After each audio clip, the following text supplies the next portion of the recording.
In digestion, food is changed by the organs into a soluble form to be absorbed by the body. Food in the mouth is mixed with saliva. Saliva begins to dissolve the food as the teeth grind and cut it. Food is forced back into the throat, pharynx, by the tongue. Food in the pharynx stimulates the swallowing reflex. The larynx is pulled upward to meet the epiglottis and seal off the trachea. Food goes from the pharynx to the esophagus. Food moves down the esophagus by peristalsis. The peristaltic wave reaches the esophageal sphincter and food enters the stomach. The unique muscular structure of the stomach breaks up the food into small pieces called chyme. Chyme exits through the pyloric sphincter into the duodenum of the small intestine. The major portion of absorption and digestion occurs in the small intestine. The mucosa secrete enzymes that supplement the digestive enzymes of the pancreas and liver. This completes the chemical process of digestion. The walls are covered with villi where nutrient absorption takes place. The structure of each villus contains a capillary and lacteal to pick up the digested nutrients. The nutrients are now transported by the blood to all the cells of the body. The undigested food reaches the ileocecal valve and enters the large intestine or colon. The colon absorbs water, manufactures vitamins, produces mucus, and forms and expels feces. Mass peristalsis pushes the feces into the rectum, which stimulates the defecation reflex.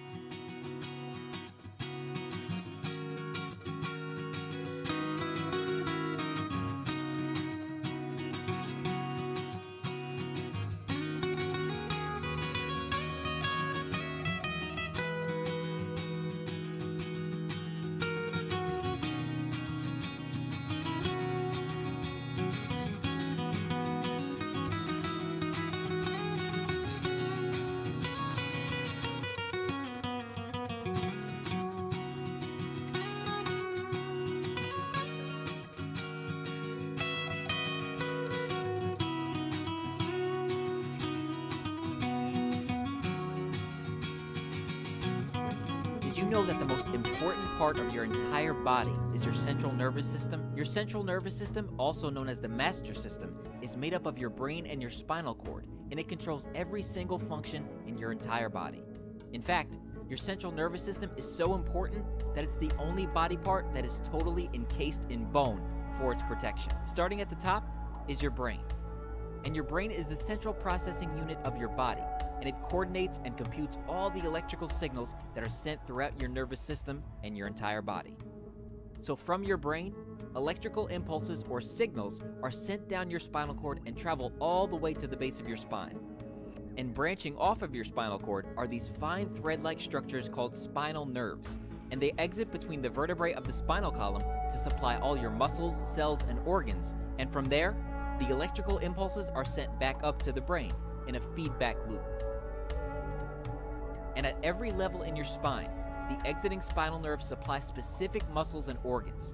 For instance, starting from your lower back, these spinal nerves supply such structures as your legs, reproductive organs, bladder, kidneys, and colon.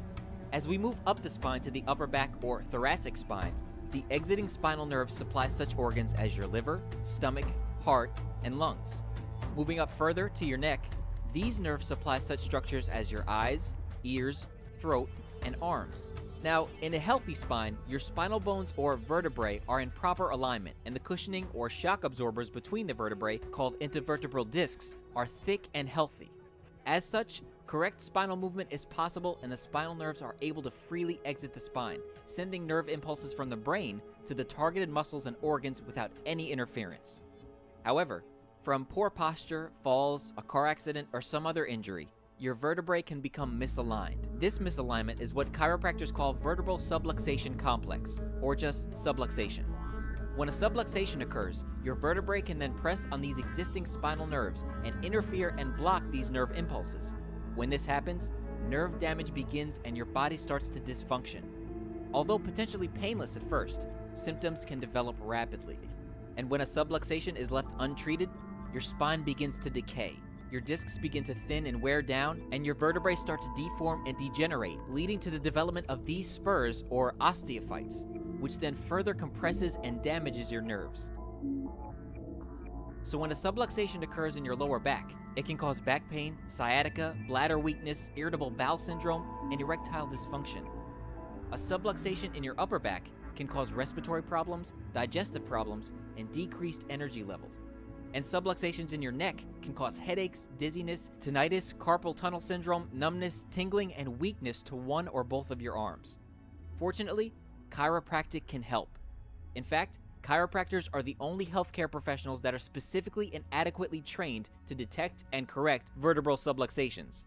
And through a series of precise chiropractic adjustments, your chiropractor will restore your spine's proper alignment, remove nerve interference, and return your body to its optimal health. And it's important to note, your body has the ability to heal itself, so long as there is no interference. So, having a healthy spine is not just about removing pain and symptoms, but achieving your body's maximum health potential.